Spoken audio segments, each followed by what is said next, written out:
வணக்கம் ஸ்டூடெண்ட்ஸ்.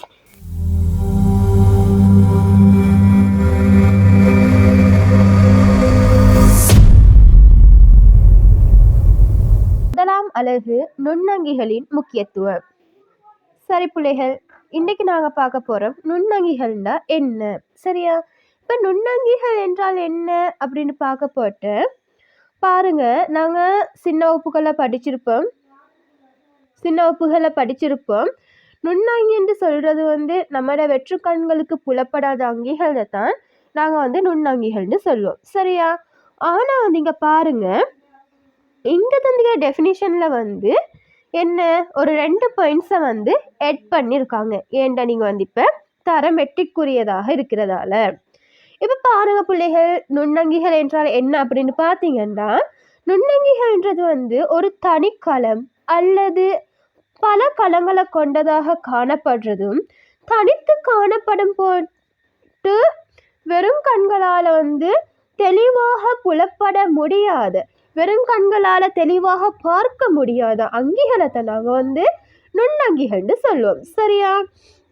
இப்போ அப்போ நீங்கள் லேசாக விளங்கி வச்சுக்கொள்ளணும். நுண்ணங்கிகளுக்கான டெஃபினிஷன் எப்படி வரும்னா தனிக்களமாக அல்லது பல களமாக காணப்படுவதும், தனித்து காணப்படும் போது வெறும் கண்களுக்கு தெளிவாக புலப்படாத அங்கிகள் தான் பிள்ளைகள் நுண்ணங்கிகள்னு சொல்கிறோம்.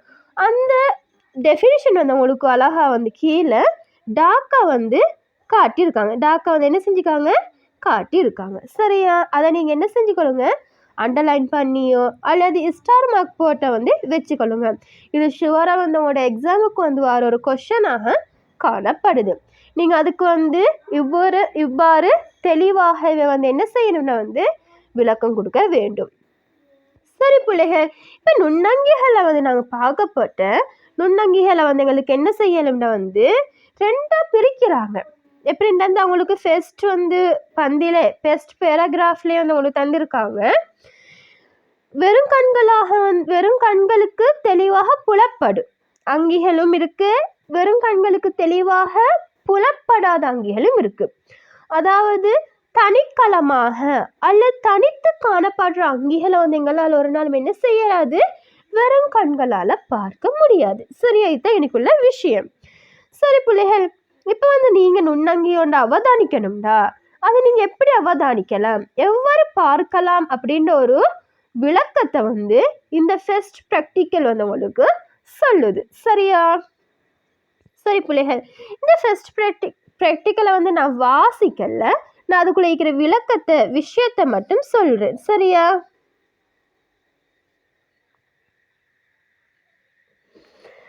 சரி பிள்ளைகள், இப்போ நாங்கள் நுண்ணங்கி அவதானிக்கிறதுக்காக என்னத்தைய பயன்படுத்த போறோம்னா தேங்காய் நீர். உங்களுக்கு தெரியும், தேங்காய் தண்ணின்றாலே தெரியும் உங்களுக்கு. இப்போ அந்த தேங்காய் தண்ணி என்ன செய்யணும், எடுத்து ஒரு 3 நாட்களுக்கு என்ன செய்யணும் பிள்ளைகள், வைக்கணும்.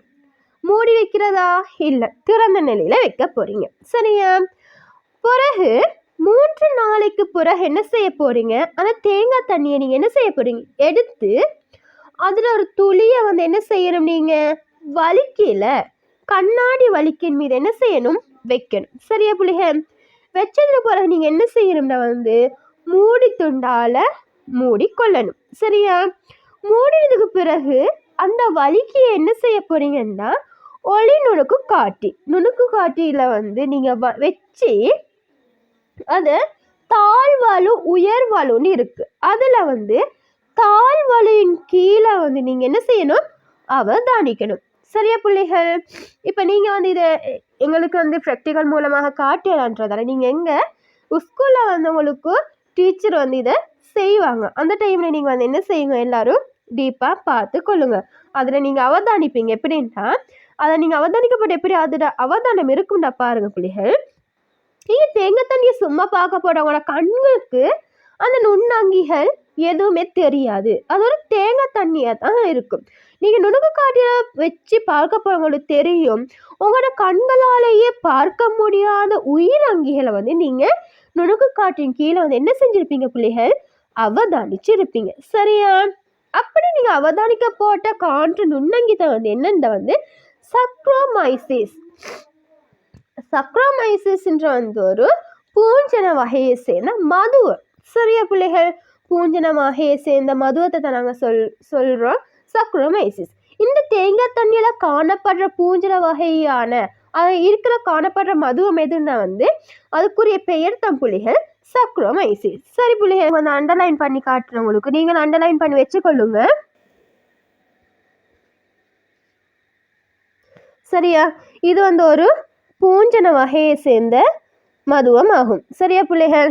அவ்வளோதான். இப்போ வந்து அடுத்து வந்து நாங்கள் பார்க்க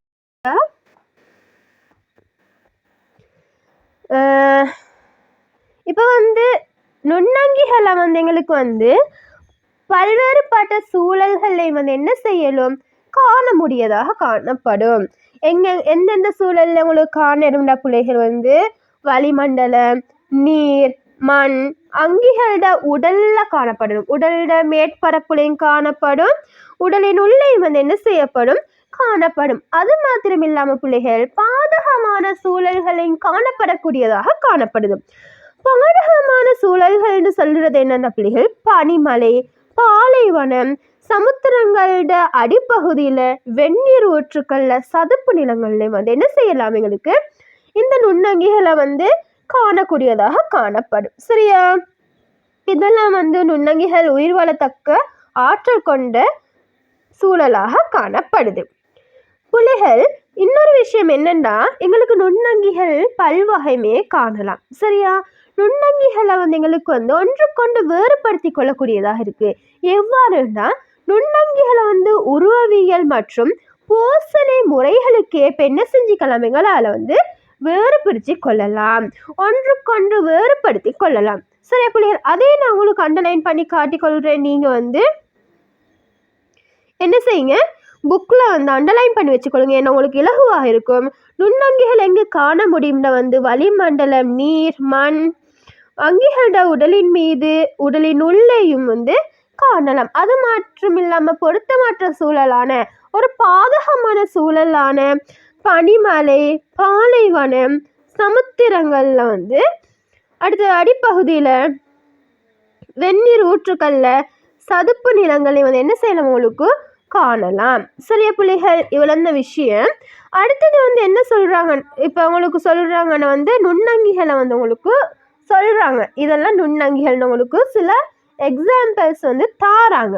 அதாவது என்னென்ன வந்து பாக்டீரியாக்கள், சில அல்காக்கள், பங்கசுகள், அமீபா, பரமேசியம், புரோட்டோசோவாண்டாலும் இருக்கு. இவை அனைத்துமே வந்து நுண்ணங்கிகள் ஆகும் அப்படின்னு சொல்லிட்டு உங்களுக்கு வந்து தெளிவாக காட்டுறதுக்காக வந்து இங்கே படங்களை வந்து தாராங்க.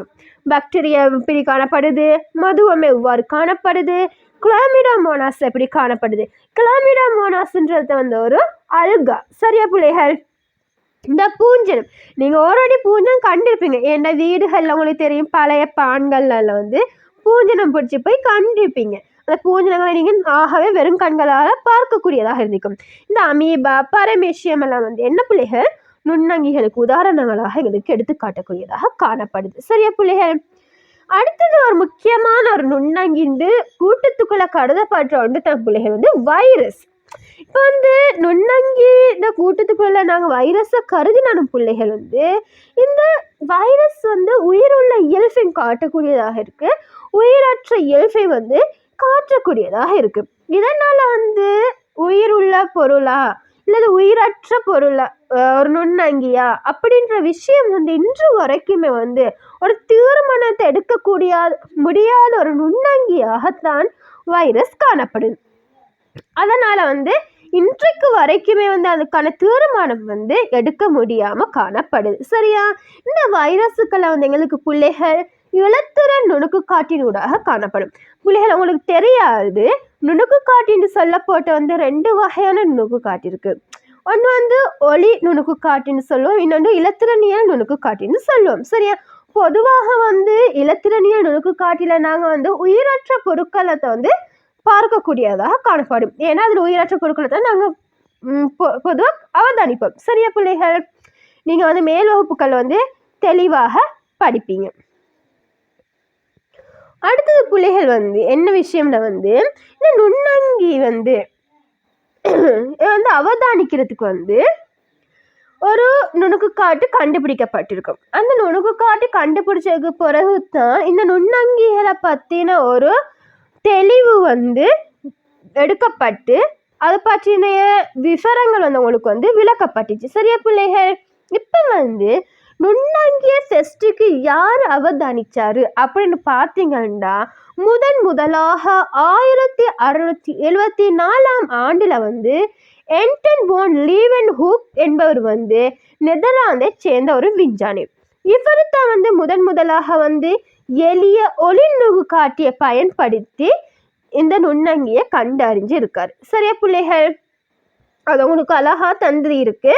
நீங்க அதை அண்டர்லைன் பண்ணி வச்சுக்கொள்ளணும்னா பண்ணி வச்சுக்கணும். உங்களுக்கு அந்த விளக்கத்தை தெளிவாக தந்திருக்கு. சரியா பிள்ளைகள்?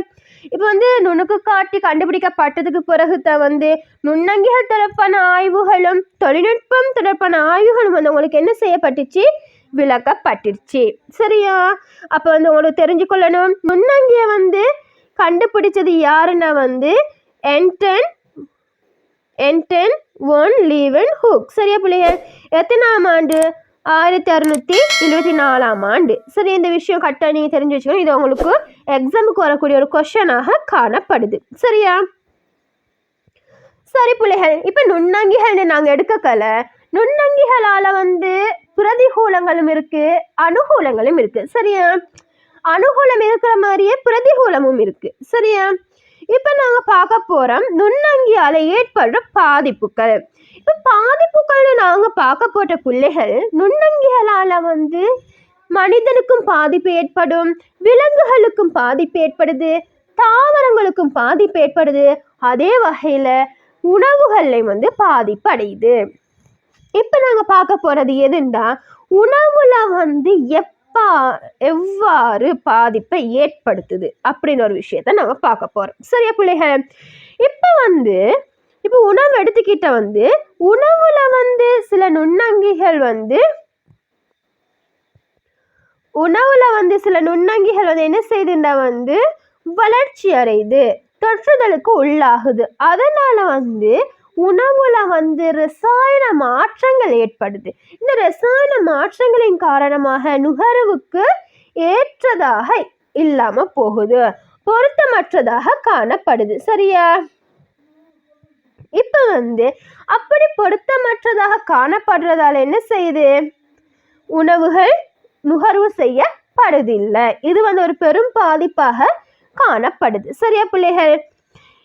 அடுத்த விஷயம் என்னென்ன பிள்ளைகள், இப்போ வந்து இந்த ரசாயன மாற்றம் எப்படி காணப்படும்னா வந்து அந்த ஒரு உணவுல வந்து ஒரு நுண்ணங்கி தொற்றுதலுக்கு உள்ளாகிச்சுன்னா ஒரு கெட்ட வாடை அடிக்கும், ஒரு மனம் அடிக்கும். சரியா? ஒரு துர்நாற்றம் வீசக்கூடியதாக காணப்படும் உணவுகள். உங்களுக்கு தெரிஞ்சிருக்கும், வீட்டுகளில் நீங்கள் பார்த்துருப்பீங்க, உணவுகள் பழுதடைந்த ஒரு துர்நாற்றம் இருக்கும். நீங்கள் பழுதடைந்த ஒரு உணவையோ ஒரு உணவோட ஒரு சோறை வந்து நீங்கள் பார்த்துருப்பீங்க, பசத்தன்மையாக காணப்படும், கையில் ஒட்டக்கூடியதாக காணப்படும். அடுத்தது வந்து அதில் நிறத்தில சுவையில் வந்து மாற்றம் ஏற்பட்டு இருக்கும். இதெல்லாம் வந்து நீங்கள் தெளிவாக வந்து உங்களோட கண்களால் பார்க்கக்கூடிய உணரக்கூடிய ஒரு விஷயமாக காணப்படுது. சரியா பிள்ளைகள்? இவற்றதை நாங்கள் பொதுவாக வந்து ரசாயன மாற்றம்னு சொல்கிறேன். சரியா? இப்போ வந்து பாருங்க, உங்களுக்கு ஒரு ஒப்படைன்னு ஒன்று தந்துருக்கு, அதை வந்து நீங்கள் ஸ்கூல்களில் செய்வீங்க. இப்போ நான் அதை விட்டுட்டு போகிறேன், அடுத்த சாப்டருக்கு போகிறேன். சரி, ஓகே? இப்போ வந்து இந்த நான் சொன்ன விஷயத்தை தான் சொல்லியிருக்காங்க. சரியா பிள்ளைகள்? அந்த உணவுகளில் வந்து நிறம், மனம், அதில் இலை அமைப்பு, தோற்றங்கள் வந்து மாற்றம் அடையுது. சரியா? அதோடு மட்டும் இல்லாமல் அந்த போசனை கூறுகள், அடுத்தது வந்து அந்த போசனை கூறுட பெருமானம், சுவை என்பவை எல்லாமே வந்து மாற்றம் அடையுது. இதனால பிள்ளைகள் என்ன செய்யுது? உணவு வந்து நுகர்வோர் ஒவ்வொரு நிலைமையை வந்து ஏற்படுத்துது. இதைத்தான் பிள்ளைகள் நாங்கள் சொல்றது வந்து உணவு பழுதடைதல். சரியா பிள்ளைகள்? அப்போ நீங்க வந்து என்ன செஞ்சீங்க? உணவு பழுதடைதல் அப்படின்ற பாயிண்ட்ஸ் அந்த வேர்ட்ஸுக்கு கீழே வந்து ஒரு அண்டர்லைன் போட்டுக்கொள்ளுங்க. ஏண்டா அதுவும் ஒரு எக்ஸாமுக்கு வரக்கூடிய ஒரு கொஸ்டனாக வந்து காணப்படுது. அப்ப உணவு பழுதடைதல் என்றால் என்ன அப்படின்னு போட்டீங்கன்னா நீங்க சொல்லணும், ஒரு உணவு நுண்ணங்கீர தொற்றுக்கு உள்ளாகிறதால நிறம், மனம், இலை அமைப்பு, தோற்றம் மற்றும் போசனை கூறுகளின் பெருமானம், சுவை போன்றவையும் மாறுபடுறதால மாற்றம் அடைகிறதால அவ்வுணவானது நுகர்வுக்கு ஒவ்வாத நிலைமையை ஏற்படுத்துகின்றது. இவ்வாறான உணவுகள் தான் உணவு பழுதடைதல் என அழைக்கப்படும். இப்படித்தான் நீங்க தெளிவா என்ன செஞ்சுக்கொள்ளணும், பாயிண்ட்ஸை கொடுத்துக்கொள்ளணும். சரியா? இந்த அவ்வளோ பாயிண்ட்ஸ் இருந்தால் தான் உங்களுக்கான மார்க்ஸ் கிடைக்கும். சரி பிள்ளைகள், இதைத்தான் நாங்கள் உணவு பழுதடைதல் சொல்றோம். அடுத்தது உங்களுக்கு ஒரு ப்ராக்டிக்கல் தாராங்க. என்ன ப்ராக்டிக்கல் தாராங்கன்ற பிள்ளைகள், இப்போ நுண்ணங்கிய நீங்க அவதானிக்கிறதுக்கான ஒரு ப்ராக்டிக்கல் காணப்படுது. சரியா? அதாவது ஒரு பான் எடுக்க சொல்றேன். பான் ஒரு துண்டு எடுத்து நீங்க என்ன செய்யணும்டா, அதை கொஞ்சம் நீர் துளியிட்டு நனைக்கணும். நனைச்சி போட்டு அப்படியே வச்சிடணும். 3 நாட்களுக்கு வச்சிடணும். 3 நாட்களுக்கு பிறகு நீங்க அந்த பான் துண்டு எடுத்து பார்த்தீங்கன்னா உங்களுக்கு விளங்கும், அதில் பங்கஸ் படர்ந்து காணப்படும். சரியா? நீங்க வெறும் கண்ணாலே பார்த்துடலாம். பங்கஸ்ன்ற ஒன்று இருக்கு. நீங்க அதுக்கு என்ன சொல்லுவீங்க, பூஞ்சனம்னு சொல்லுவீங்க. சரியா? பங்கஸ் ஒரு பூஞ்சன வகையை சேர்ந்த நுண்ணங்கி தான். பிறகு நீங்க என்ன செய்யணும்டா பிள்ளைகள், நீங்க அந்த பூஞ்சனத்தோட ஒரு பகுதியை எடுத்து கண்ணாடி வலிக்கின் மீது வைக்கணும். வச்சு என்ன செய்யணும்டா, அந்த பூஞ்சன பகுதி இருக்க சின்ன துண்டு அதுக்கு மேலால ஒரு நீர்த்துளியை இட்டு நீங்க என்ன செய்யணும், மூடி கொள்ளணும். மூடினதுக்கு பிறகு அந்த கண்ணாடி வலிக்கிய நீங்க நொடிநொடுக்கு காட்டிட தாழ் வலுவின் கீழே வச்சு அவதானிக்கணும். அவதானிச்சா அது எப்படி இருக்குன்ற படம் உங்களுக்கு புக்ல தரப்பட்டிருக்கு. பாருங்க எப்படி இருக்கு. கருப்பு டொட் புள்ளிகள் காணப்படுது, நார் போன்ற தோற்றமைப்பு காணப்படுது. சரியா? நீங்க அவதானிச்சிருப்பீங்க. இல்லாட்டி அவதானிக்கிறதுக்கு இருந்தா அவதானிங்க. சரியா?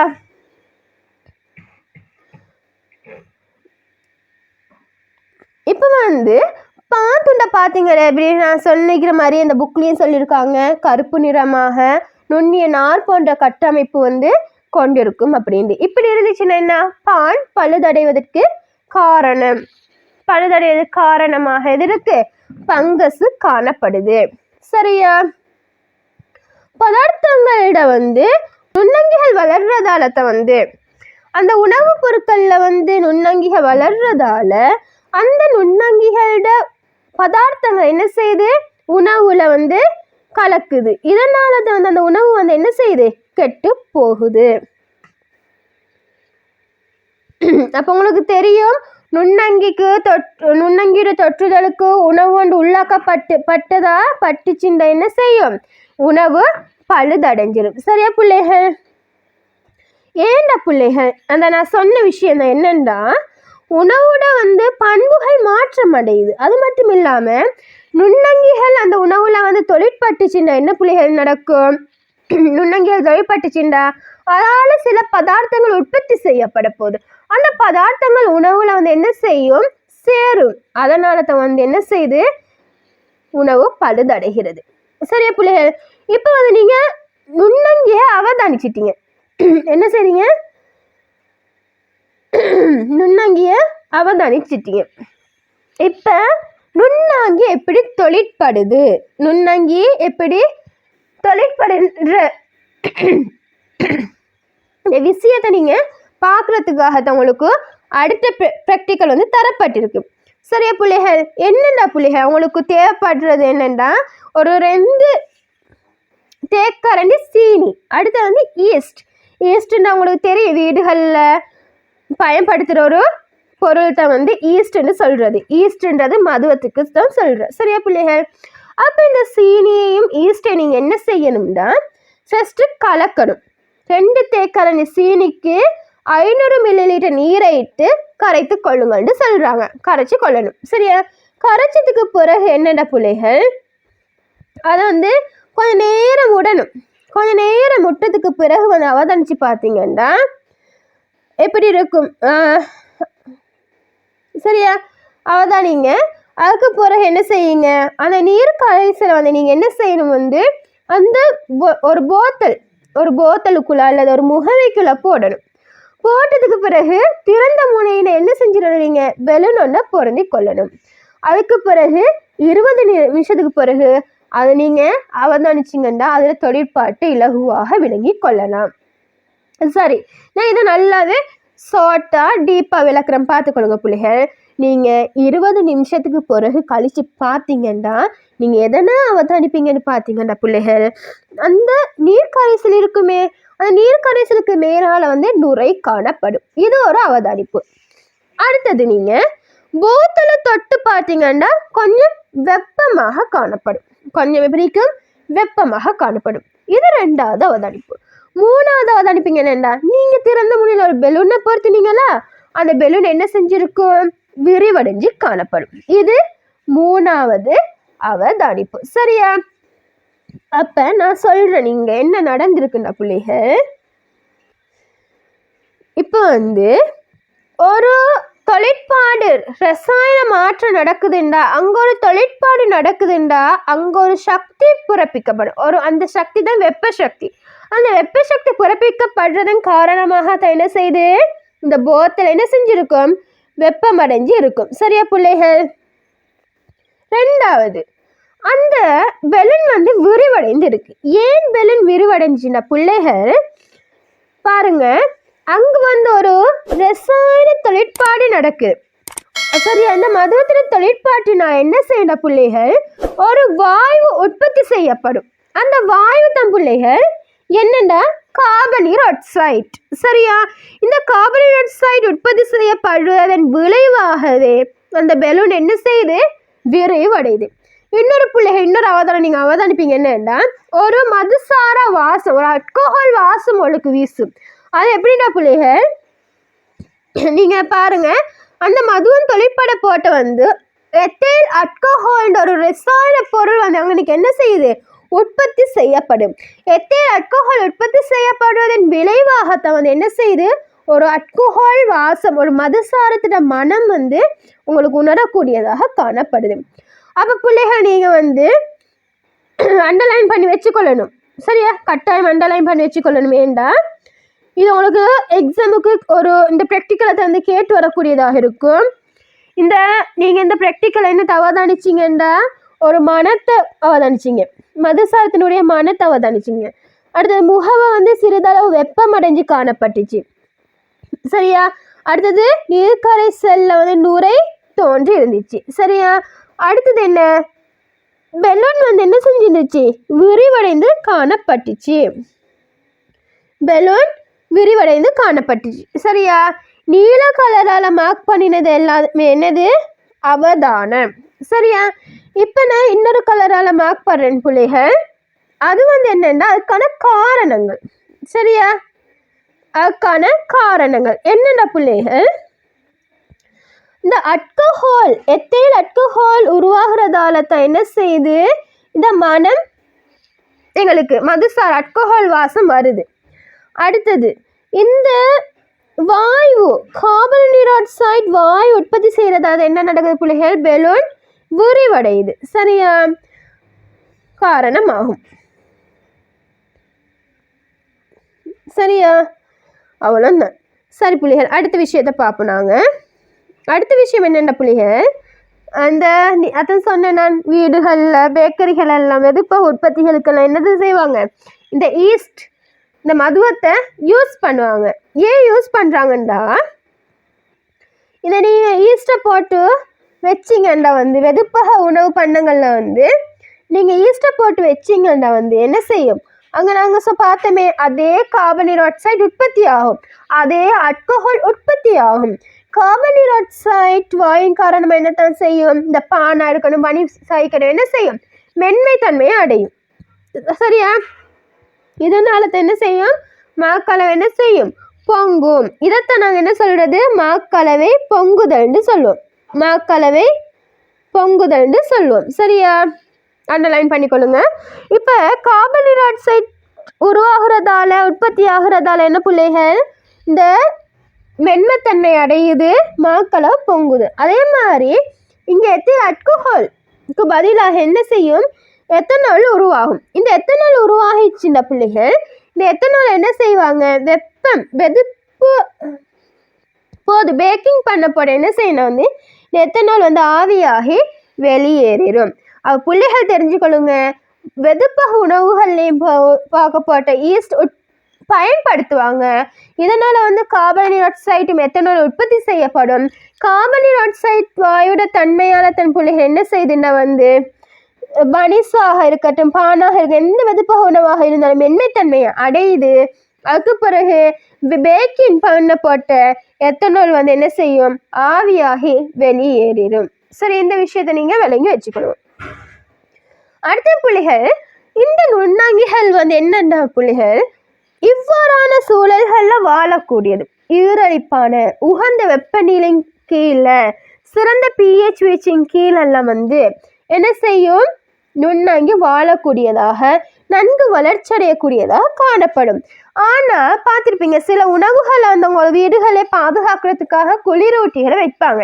குளிரூட்டிகளில் வைக்கிறதால வந்து என்ன செய்யணும் வந்து நுண்ணங்கிகளோட தொழிற்பாட்டை வந்து எங்களுக்கு என்ன செஞ்சுக்கணும் பிள்ளைகள், குறைக்கலாம். ஏண்டா குளிரூட்டியில் என்ன நடக்குதுன்னா பிள்ளைகள் விளையும் கொள்ளுங்க, குளிரூட்டியில் வந்து என்ன நடக்குதுன்னா வெப்பநிலையும் ஈரழைப்பும் வந்து கட்டுப்படுத்தப்படுது. வெப்பநிலையும் ஈரழைப்பும் என்ன செய்யுது பிள்ளைகள், கட்டுப்படுத்தப்படுது. சரியா, இதனால தான் என்ன செய்யுது, உணவுகளை குளிரூட்டியில் வைக்கிறாங்க வீடுகளில் உணவினை பாதுகாக்கிறதுக்காக. அதே சமயத்துல உகந்த வெப்பநிலையின் கீழ் நுண்ணங்கிகள் தொழிற்படுத்துண்டா, நுண்ணங்கிகள் வளர்ச்சி அடையுதுண்டா, சரிய வளர்ச்சி அடையுதுண்டா, சாதாரண அறை வெப்பநிலையில என்ன நடக்கும்னு பார்த்தீங்கன்னா, சாதாரண வெப்பநிலையில வந்து ஆகவே சாதாரண வெப்பநிலைன்றது தான் ஒரு உகந்த வெப்பநிலை. சரியா, அப்போ நீங்கள் சாதாரண வெப்பநிலை உகந்த வெப்பநிலையும் பிரித்து பார்க்காதீங்க.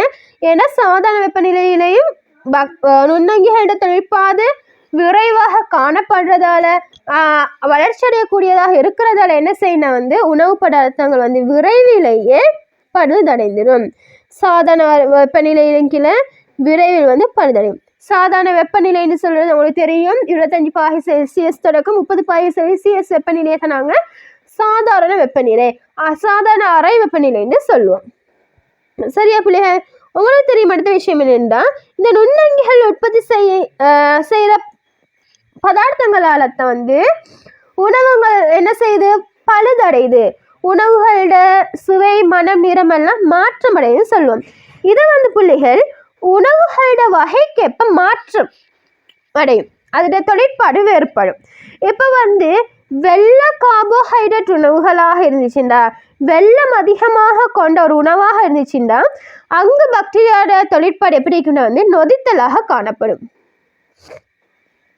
எப்படி இருக்கும் பிள்ளைகள், நொதித்தலாக காணப்படும். சரியா, நொதித்தலாக காணப்படும். உங்களுக்கு அங்கே டாக்காவே தந்திருக்காங்க. சரியா, வெள்ளை உணவுகளில் பாக்டீரியா தொழிற்பாடு நாங்கள் மாற்றத்தை நொதித்தல்னு சொல்லுவோம். அதே மாதிரி புரதம் கொண்ட உணவுகளில் வந்து நாங்கள் சொல்லுவோம் அழுகல் அடைதல்னு சொல்லுவோம். அதே மாதிரி லிப்பிட்ஸ் எண்ணெய் உணவுகள் வந்து எப்படி இருக்கும், பாண்டல் அடைதல்னு சொல்லுவோம். சரியா, இவ்வாறு நாங்கள் அழைப்போம்.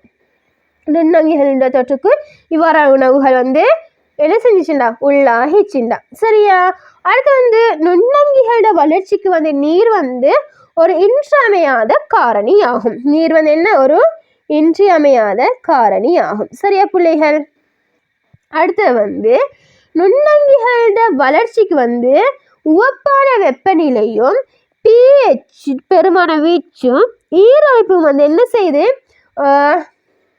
கட்டுப்படுத்துவதன் காரணமாக இவற்றை வந்து கட்டுப்படுத்துவதன் காரணமாக நுண்ணங்கிட வளர்ச்சி என்ன செய்யலாம், கட்டுப்படுத்தலாம். சரியா பிள்ளைகள், அடுத்த விஷயம் நாங்கள் பார்க்க போகிறோம் என்னென்னா, இவ்வளோ நேரம் நாங்கள் பார்த்தது நுண்ணங்கியால் உணவுக்கு கிடைக்கிற அனுகூலத்தையும் பார்த்தோம், பிரதிகூலத்தையும் பார்த்தோம்.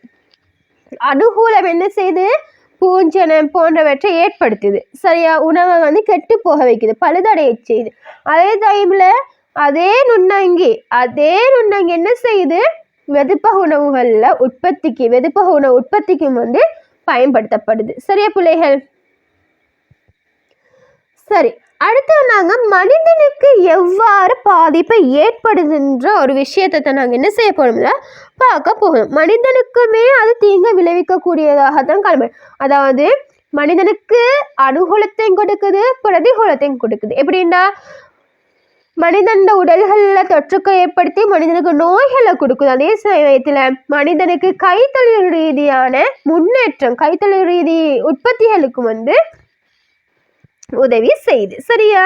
இப்போ நுண்ணங்கிகளோட அனுகூலத்தை பார்த்தீங்கன்னா பிள்ளைகள், கைத்தொழில் ரீதியில் உங்களுக்கு தெரியும், தயிர், யோகட், பாட்கட்டி, அதே மாதிரி வெதுப்பக உணவுகளில் என்ன செய்யுது, உற்பத்திக்கு அதன் உற்பத்திக்கு பயன்படுத்தப்படுது. இதனால மனிதனுக்கு உதவியை தான் செய்யுது, அனுகூலத்தை தான் கொடுக்கும்.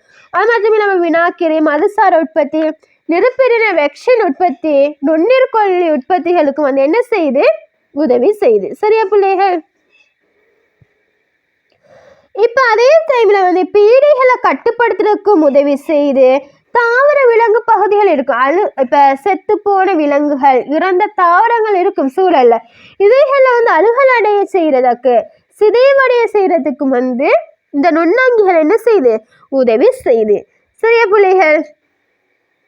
இதெல்லாம் மனிதனுக்கு செய்யற ஒரு உதவியாக இருக்கு. அடுத்து கழிவுகள் இருக்குமே, இந்த கழிவுகள் என்ன செய்யுது, நுண்ணங்கிகளோட தொழிற்பாட்டி காரணமாகத்தான் என்ன செய்யுது, உயிர்வாயு உற்பத்தி, கூட்டு பசுல உற்பத்திகளுக்காக எங்களுக்கு என்ன செய்யலாம், பயன்படுத்தக்கூடியதாக இருக்கும். அதாவது கழிப்பொருட்களை கூட அது என்ன செய்யுது, மனிதனுக்கு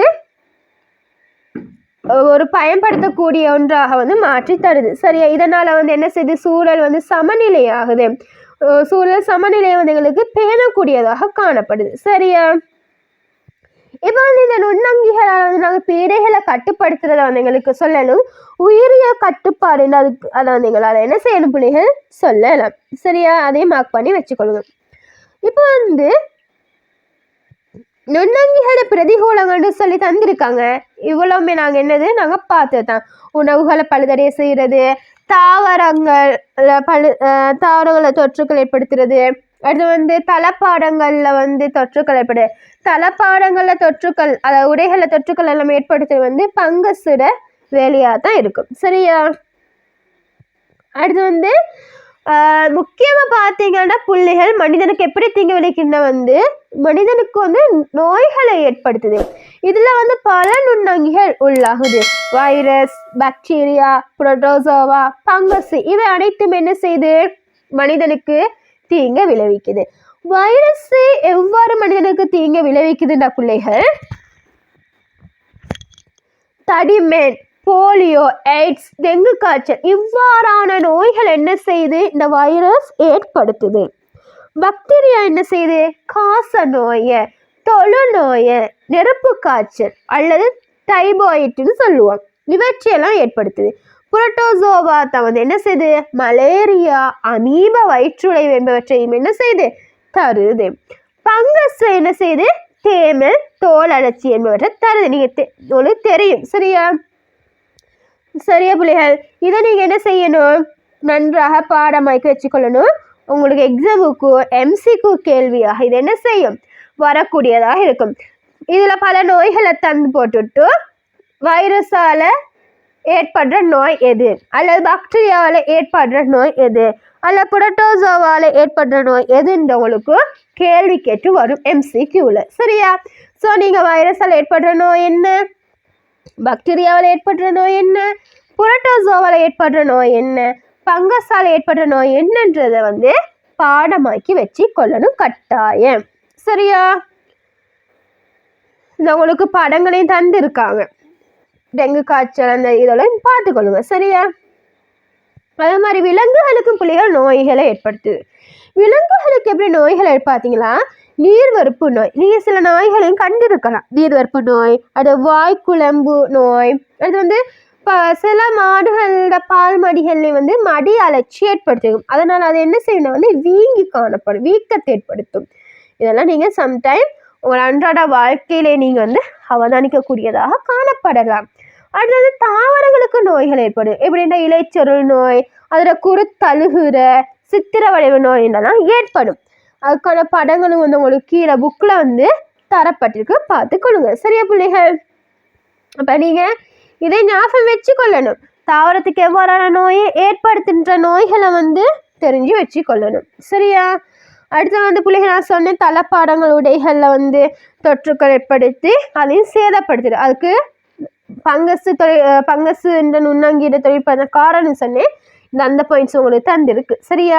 நீங்கள் அதே அண்டர்லைன் பண்ணி வச்சுக்கோங்க. சம்டைம் நீங்கள் அதை பறக்காமே விடலாம். சரியா? சரி, இவ்வளோ அந்த பிள்ளைகள் பாடத்துல விஷயமே இவ்வளோ தான். சரியா? இப்போ நாங்கள் என்னென்ன பார்த்தோம்? என்ன நுண்ணங்கி என்றால் என்ன? நுண்ணங்கினா என்ன? தனித்து காணப்படுற அல்ல பல களங்களாக தனிக்களமாக காணப்படக்கூடிய அல்ல பல களமாக காணப்படுவதோட தனித்து காணப்படும் போது வெற்று கண்களால் பார்க்க முடியாத அங்கிகளை வந்து என்ன நுண்ணங்கிகள்னு பார்த்தோம். அந்த பாயிண்ட்ஸை நீங்கள் அப்படியே கொடுக்கணும். அது வந்து நுண்ணங்கிகளால் எங்களுக்கு நன்மைக்கு தீமையும் இருக்கு. நன்மை என்ன? ஒன்று பீடை கட்டுப்படுத்துது, இறந்த உடல்களை தாவர உடல்களை பிரிந்தடைய செய்து, அடுத்து வந்து கைத்தொழில்களுக்கு கைத்தொழில் ரீதியில் நிறைய அனுகூலங்களை செய்து யோகட் உற்பத்தி, அடுத்தது தயிர், வெக்சின், நுண்ணுயிர் கொல்லி போன்ற உற்பத்திகளுக்கு உதவி செய்து, வெதுப்பக உணவு உற்பத்திகளுக்கு உதவி செய்துன்னெல்லாம் நாங்கள் பாடுறோம். அதே வகையில் உணவை பழுதடைய செய்து மனிதனுக்கு நோய் ஏற்படுத்துது, தாவரத்துக்கு நோய் ஏற்படுத்துது, விலங்குகளுக்கு நோய் ஏற்படுத்துது, பாதிப்புகளையும் பார்த்தோம். ஸோ நுண்ணங்கிகளால் பாதிப்பும் இருக்கு, அனுகூலமும் இருக்கு. சரியா? அதை விலகி கொள்ளவும் கட்டாயம். அடுத்து வந்து நுண்ணங்கிகள் வளர்ச்சியடையக்கூடிய காரணிகளாக ஈரழிப்பு, உகந்த வெப்பநிலை, கீழ்ப்படை போசனை, pH பருமான வீச்செல்லாம் காரணிகளாக காணப்படுது. நுண்ணங்கிகள் என்ன செய்யறதுக்கு? வளர்றதுக்கு. சரியா பிள்ளைகள்? இந்த விஷயத்த நீங்க பார்த்தீங்கன்னா தெரியும். ஒரு சின்ன ஒரு பாடம் தான், இதுல பெரிய விஷயமே இல்லை. நான் சொன்ன விஷயம் நீங்கள் பாடமாக்கிக்கிட்டீங்கன்னா உங்களோட எக்ஸாமுக்கு வரக்கூடிய கொஸ்டின் எல்லாமே சொன்னேன். இது அவ்வளோத்தையும் எங்களுக்கு என்ன செய்யலாம்? பாடமாக்கிட்ட எக்ஸாமுக்கு வந்து ஈஸியாக விடையளிக்கக்கூடியதாக இருக்கும். சரி பிள்ளைகள், நாங்கள் இந்த பாட பயிற்சியில் இருக்கிற புக்கில் இருக்கிற பயிற்சியும் கொஞ்சம் பார்த்துருவோம். சரியா? உங்களுக்கு ஈஸியாக இருக்குமே. சரி பிள்ளைகள், இப்போ பாருங்க, பின்வரும் கூற்றுக்கள் சரியாயின் சரியெனவும் பிழையாயின் பிழை எனவும் அடைப்பினுள் இடுக. சரியா? ஃபர்ஸ்ட் கேள்வி என்னென்னா, பாக்டீரியாக்கள் நுண்ணங்கி கூட்டத்தை சார்ந்தவை ஆகும். சரிதானே? பாக்டீரியா ஒரு நுண்ணங்கி தானே. நுண்ணங்கிகளாக எங்களுக்கு சொல்லலும் பாக்டீரியா, பங்கஸ், வைரஸ், அடுத்தது புரோட்டோசோவா, அமீபா, பரமேசியம், யூக்ளினா, இப்படி குளமிடோமோனஸ் அப்படின்ட்டு நிறைய இருக்கு. சரியா? புரோட்டோசோவா ஒரு அல்கான்னு சரிங்க. அப்போ ஃபர்ஸ்ட்டுக்கு என்ன வரும் பிள்ளைகள்? சரி. சரியா? ஃபர்ஸ்ட் வந்து என்னது? சரியான பாயிண்ட். ஃபர்ஸ்ட் இது சரி. அடுத்து வந்து பிள்ளைகள், காச நோய் காரணி வைரஸ் ஆகும். காச நோய் காரணி வைரஸ் ஆகுன்றது சரியா பிழையா? காச நோய்க்கு வைரஸா பிள்ளைகள்? இல்லை, பிழை. ஏன்னா காச நோயை ஏற்படுத்துகிற நுண்ணங்கி எது? பாக்டீரியா. சரியா? அதே பார்ப்போம். வைரஸால் ஏற்படுற நோய் என்னது? தடிமன், போலியோ, எய்ட்ஸ், டெங்கு காய்ச்சல். இது என்ன செய்யுது? வைரஸால் ஏற்படுற நோய்களாக காணப்படுது. அடுத்த புள்ளிகள், குளிரூட்டில் உணவுப் பொருட்கள் வைப்பதனால் நுண்ணங்கிகள் தொழிற்பாட்டுக்கு உகந்த வெப்பநிலை கட்டுப்படுத்தப்படும். சரிதானே? அது சரி. குளிரூட்டில வைக்கிறதால ஈரப்பதனும் உகந்த வெப்பநிலை என்ன செய்யுது? கட்டுப்படுத்தப்படுது. அடுத்த புள்ளிகள், ஈரழிப்பும் உகந்த வெப்பநிலையும் பங்கஸின் வளர்ச்சிக்கு சாதகமான காரணிகள் ஆகும். சரிதானே புள்ளிகள்? நுண்ணங்கிகளோட வளர்ச்சிக்கு வந்து ஈரழிப்பு உகந்த வெப்பநிலையும் தான் சாதகமான காரணிகள். அடுத்து வந்து முதல்ல நுண்ணங்கி அவதானிச்சவர் ஆண்டன் வான் லீவன்ஹூக் என்னும் விஞ்ஞானி. அதுவும் சரி. உங்களுக்கு தெரியும், நெதர்லாந்தை சேர்ந்த விஞ்ஞானி தான் யாரு? ஆண்டன் வான் லீவன்ஹூக். இவர் வந்து 1674 முதலாக நுண்ணங்கியை பற்றின ஒரு கருத்தை முன் வச்சிருக்காரு. நுண்ணங்கியை முதல்ல கண்டுபிடித்தவரும் இவர் தான். சரியா பிள்ளைகள்? அடுத்து வந்து என்ன கேள்வின்னா, பொருத்தமான விடையை தெரிவு செய்க. வைரஸ் மூலம் பரவாத நோய் எது? என்ன பிள்ளைகள்? வைரஸ் மூலம் பரவாத நோய் எது? சொல்லுங்க பார்க்க. எது? தொழுநோய். ஏன் பிள்ளைகள் தொழுநோய்? தொழுநோய் ஏற்படுத்துறது எது? பாக்டீரியா. சரியா? ஸோ அது வைரஸ் நோயா? இல்லை, அதனால பிழை. அடுத்து, நுண்ணங்கிகளின் செயற்படுத்தினால் நொதித்தல் நிகழும் 3 வகை உணவு வகை எது? சரியா? சரி, நுண்ணங்கிகளின் செயற்பாட்டினால் நொதித்தல் நிகழும் உணவு வகை எது? எது பிள்ளைகள்? கார்போஹைட்ரேட் வெள்ள உணவுகள். பார்த்தோம் தானே? என்ன பார்த்தோம் நாங்க? என்ன பார்த்தோம்? நொதித்தல் ஏற்படுற உணவு வகை எப்படி இருக்கும்? வெள்ள உணவுகளாக காணப்படும். பாண்டல் அடைதலாக இருந்துச்சுன்னா லிபிட்ஸ் எண்ணெய் வகையான உணவுகளாக இருக்கும். அழுகல் அடைதல்னா புரத வகை உணவுகளாக இருக்கும். சரியா? புரத வகை உணவாக இருக்கணும் எப்படி இருக்கும்? என்னது ஏற்படும்? அழுகல் அடையுதல். சரியா? அதே மாதிரி அப்போ அது வருமா?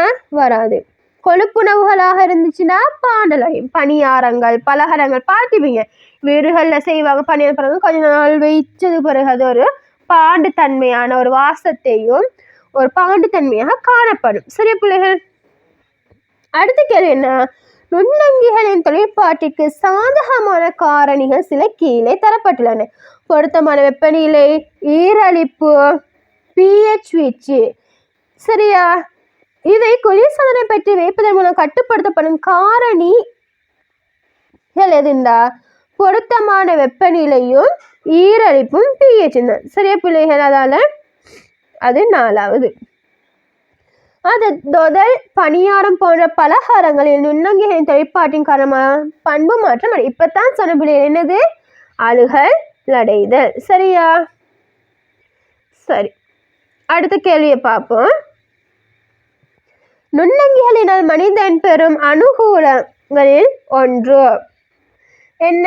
2 உடல்கள் சேதன கழிவுகள் பிரிகையடைய செய்தல், மனிதன், விலங்கு மற்றும் தாவர நோய்கள் ஏற்பட. அது அனுகூலமா? இல்லை, பிரதிகூலம்.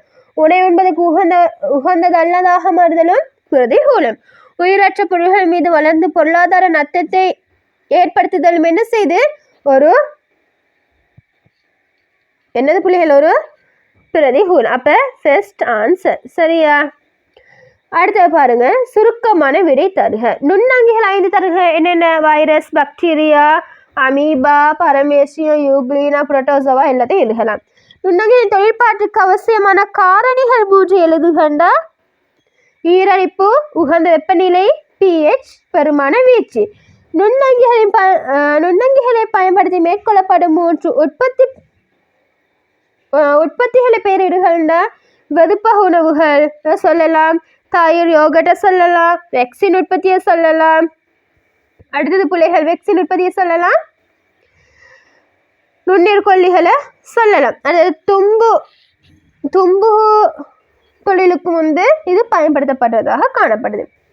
அது உணவை சீனி வெள்ளப்பானியத்தை நட்காப்பு செய்யும் போது கட்டுப்படுத்தப்படுற காரணி யாதுனா புள்ளிகள்? ஈரலிப்பு. சரியா? ஈரலிப்பு என்ன செய்யும்? கட்டுப்படுத்தப்படும். மருத்துவத்துறையில் நுண்ணங்கியின் பயன்பாட்டினை தருகின்ற நுண்ணீர் கொல்லி உற்பத்தியும் வெக்சின் தயாரிப்பும். சரியா புள்ளிகள்? இவ்வளோ அந்த விஷயம். நாங்கள் கேள்வியையும் பார்த்துட்டோம், யூனிட்டையும் ஃபுல்லாக பார்த்துட்டோம்.